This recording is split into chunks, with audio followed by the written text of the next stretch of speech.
Goeiemôre, Dr. Matt wat praat. 'n Baie goeie vriend van my gaan diepsee hengel en daarop Shirley Beach, net dat hulle uitgaan en 20-30 meter van die kant af, is dit so dat 'n groot golf kom en slaan hom van die boot af.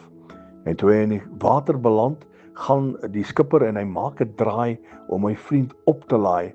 En toe hy nou draai en hy steek sy hand uit en hy wil hierdie vriend van my vat, toe gly sy hand uit my vriend se hand uit en hy maak weer 'n draai. En toe hy weer 'n draai maak, toe sien hy my vriend nêrens nie. Toe die stroom hom gevat. En net so eentjie verder, toe sien hulle, daar dryf hy, daar is hy nou weer.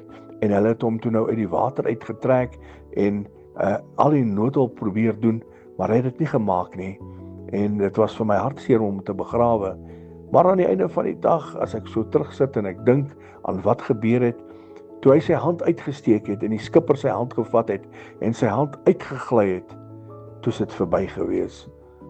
Nou wil ek vir die sê, my koning, gaan jou hand nooit los nie. As jy in gevaar is en gevaar dreig rondom jou en jy's in 'n moeilike situasie, my koning, my Jesus gaan jou hand vat en hy gaan jou optel. Hy gaan jou uit hierdie vreesaanjaende golwe optel en uittrek en hy gaan jou veilig op dek sit. Hy sal jou beskerm. Hy gaan jou deurdra. Jou hand gaan hy verseker nie los nie. Hy sal styf vashou tot en met jy uit die gevaar uit is.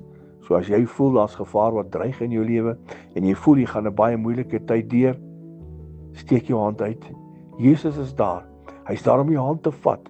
Hy's daar om jou deur te dra. Hy's daar om jou op te tel uit jou situasie uit, sodat jy 'n wenner kan wees. Herlewingsgroete.